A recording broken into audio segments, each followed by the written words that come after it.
Hello Aquarius, welcome to गुरु माँ Hindi tarot. और ये रीडिंग है 29 ऑफ नवंबर से लेके 5 ऑफ दिसंबर तक की। तो चलिए देखते हैं आपके लिए क्या मैसेजेस है इस वीक में और आप क्या एक्सपेक्ट कर सकते हैं अपनी लव लाइफ में। Messages for Aquarius.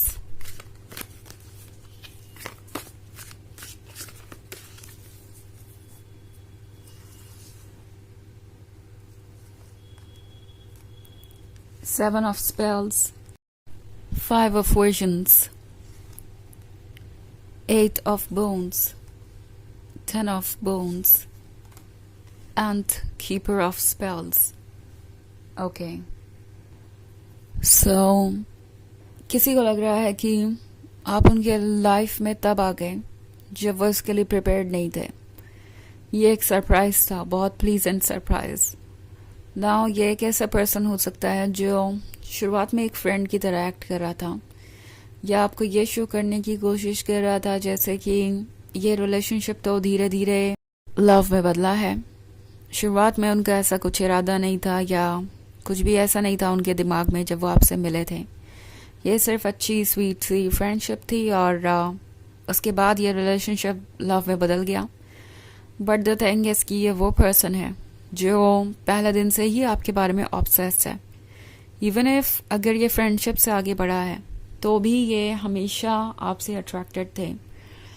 जब से इन्होंने आपको देखा था तभी से इन्हें लगा था कि मेरा ड्रीम पर्सन मेरे लाइफ में आ चुका है और अब इसके साथ आगे बढ़ना ही मेरे जीवन का गोल है। और लगता है जैसे कि ये पर्सन उस समय कुछ नहीं कह पाया क्योंकि वो अपने आप को इसके लिए प्रिपेयर्ड नहीं समझ रहे थे। इट्स लाइक वो ये फ्रॉग थे एंड उनकी प्रिंसेस उनके सामने आ गई और फिर उनको लगने लगा कि ओके सो अभी तो प्रिंसेस को अपने दिल का हाल नहीं बताया जा सकता क्योंकि मैं तो एक फ्रॉग हूँ, मुझे पहले प्रिंस में ट्रांसफॉर्म होना पड़ेगा। सो आई थिंक ये पर्सन इस पे वर्क कर रहा है बहुत passionately. In fact keeper of spells है तो ये पर्सन काफ़ी इंटरेस्टिंग है। इनकी पर्सनैलिटी बहुत फियर्स हो सकती है, जो सोचते हैं वो कर ही जाते हैं, अपनी फीलिंग्स को जाहिर करने में हेजिटेट नहीं करते और यही इनका सबसे इंटरेस्टिंग साइड है। और जल्दी ही आप इनका ये इंटरेस्टिंग साइड देखने वाले हैं क्योंकि अब इस पर्सन को लगता है कि वो फाइनली इस प्रिंसेस के थोड़े आसपास तो पहुंच ही गए हैं और वो ट्रांसफॉर्म हो रहे हैं। अभी भी ये वर्क चल रहा है और वर्क ऐसा है जो जिंदगी भर चलता रहेगा। अगर हम बात करें सेल्फ वर्क की तो हम जिंदगी भर अपने एक्सपीरियंसेस से सीखते रहते हैं। तो उन्हें पता है कि अगर वो किसी परफेक्ट टाइम का वेट करेंगे, लाइक जब मैं पूरी तरीके से कॉन्फिडेंट हो जाऊंगा या हो जाऊंगी तब अपनी फीलिंग्स जाहिर करूंगा या करूंगी, तो चीज़ें कभी भी सॉल्व नहीं होने वाली।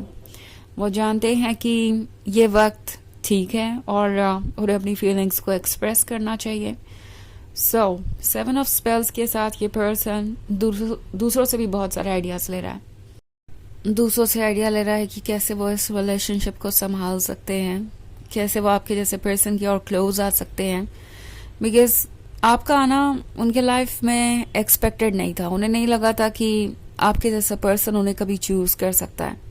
नॉट लाइक कि उन्हें लव नहीं चाहिए था या लव पे बिलीव नहीं था, बट आपके जैसे पर्सन से अटेंशन पाना उन्हें नहीं लगा था कि पॉसिबल है। ओके, आपके जैसा पर्सन उन्हें क्यों चूज करेगा इसके बारे में वो आज भी सोचते हैं। हो सकता है आप दोनों के बीच कोई बहुत बड़ा डिफरेंस हो, कोई अनकन्वेंशनल चीज़, बैकग्राउंड्स में कल्चरल डिफरेंस, करियर का डिफरेंस, लुक्स का डिफरेंस, पर्सनालिटी का डिफरेंस, किसी भी तरीके से आप इसे इंटरप्रेट कर सकते हैं जिसकी वजह से इस पर्सन को हमेशा यही लगता रहा कि वो आपके लिए काफ़ी नहीं है या उतने परफेक्ट नहीं है। तो अब ये पर्सन थोड़ा कॉशियस हो गया है। इट्स लाइक कि मेरे पास एक बहुत प्रीशियस चीज़ है जिसे मुझे संभाल के ही रखना है और अगर मैंने इसे नहीं संभाला तो रिग्रेट मुझे ही होगा ज़िंदगी भर इसे लूज़ करने का। सो ये दूसरों से एडवाइसेस ले रहे हैं कि कैसे वो संभाल के इस रिलेशनशिप को आगे बढ़ सकते हैं। ये रफ बोन्स है तो डेफिनेटली ये पर्सन चाहता है कि अब आप दोनों अपना टाइम साथ में एंजॉय करें। बिकॉज जितना ज़्यादा वक्त वो कंटेम्पलेशन में बिताएंगे, सोचते ही रह जाएंगे, उतना ज़्यादा बाद में पछताएंगे। कि जो वक्त था एंजॉय करने के लिए, या जिस वक्त में आप और ज़्यादा एंजॉय कर सकते थे, उस वक्त में तो सिर्फ आप कंटेम्पलेट ही कर रहे थे या सोचते ही रह गए। तो ये इस चीज़ को बदलना चाहते हैं। एंड फाइनली ये पर्सन इस वीक में कोई ऐसा स्टेप लेगा जिसका आपको इंतज़ार था। अपनी फीलिंग्स ये खुल के जाहिर करने वाले हैं। और 10 ऑफ बोन्स के होने का मतलब है ये कमिटमेंट के बारे में सोच रहे हैं। तो कुछ लोगों को तो हो सकता है डायरेक्टली कमिटमेंट ही मिल जाए और ये चाहेंगे कि आप उस कमिटमेंट को एक्सेप्ट करें। ये सीधे अब अपने गोल तक पहुंचना चाहते हैं। ये पर्सन अब और टाइम वेस्ट नहीं करना चाहता। इनफैक्ट अपने ड्रीम्स आपके साथ पूरे करना चाहता है। सो इन्हें लगता है कि इन्होंने बहुत इंतज़ार कर लिया है। वैसे भी इंतज़ार करना इस पर्सन का नेचर नहीं है। ये बहुत फियर्स है, बहुत पैशनेट है और अक्सर ये अपने ड्रीम्स को फॉलो करने के लिए वेट नहीं करते। सो यहाँ पे इतना भी वेट करना, चाहे वो जितना भी लंबा रहा हो आपके केस में, इनके लिए बहुत मुश्किल था। अब चाहे वो कुछ वीक की ही बात क्यों ना हो। सो ये आगे बढ़ के आप कोई स्टेप लेंगे और आपको बहुत सारी इंटरेस्टिंग चीज़ें दिखाई देंगी। ऑफ कोर्स ये एक जनरल रीडिंग है, तो ये सबसे रेजोनेट नहीं करेगी। एनर्जी रिवर्स हो सकती है अगर आप क्रॉस वॉचर हैं। इसके अलावा अगर आप पिछले वीक की रीडिंग देखना चाहें तो उसका लिंक आपको डिस्क्रिप्शन बॉक्स में मिल जाएगा हमेशा की तरह। तो चलिए आगे बढ़ते हैं और देखते हैं और क्या मैसेजेस है आपके लिए। Messages for Aquarius, The Huntsman, 7 of Visions, Strength, the Fairy Wand, and 7 of Bones.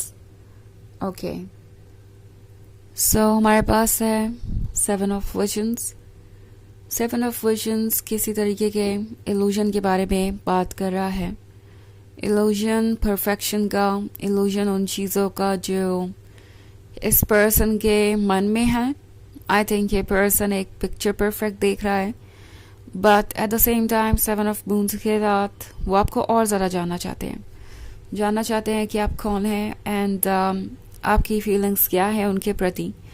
आपके सामने बहुत सारे सवाल हो सकते हैं इस वीक में, इसके लिए प्रिपेयर्ड रहिए। ये हर कुछ जानना चाहेंगे आपके बारे में एंड हो सकता है आप में से कुछ लोगों को लगे कि ये टू मच टू हैंडल हो रहा है या ये पर्सन पता नहीं आपके बारे में इतना कुछ क्यों जानना चाहता है। बट द हंट्समैन के साथ ये पर्सन आप पे फिक्सेटेड है और आप फिलहाल उनका टारगेट है जिसे वो अचीव करना चाहते हैं। द फेयरी विंड है, सो ये अपने हार्ट को फॉलो कर रहे हैं और उनका हार्ट उन्हें आपकी तरफ लेके आ रहा है। ओके, तो चलिए देखते हैं आपके लिए ऑरेकल मैसेज क्या है।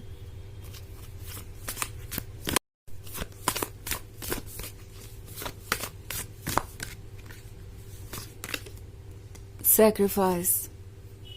तो सैक्रिफाइस ये कह रहा है आपसे कि ये पर्सन कुछ और वक्त ले सकता है या कुछ और टाइम लग सकता है इन्हें ओपन अप होने में। और अगर आप इस रिलेशनशिप में इंटरेस्टेड है या इस पर्सन में इंटरेस्टेड है तो आपको ये वक्त एक सैक्रिफाइस जैसा लग सकता है। और सिर्फ आपको ही नहीं, इस पर्सन को भी ये सैक्रिफाइस जैसा लग रहा है। बट फिलहाल जो भी वर्क आप कर रहे हैं वो फ्यूचर में आपके रिलेशनशिप को और ज़्यादा रोमांटिक और स्ट्रॉन्ग बनाएगा।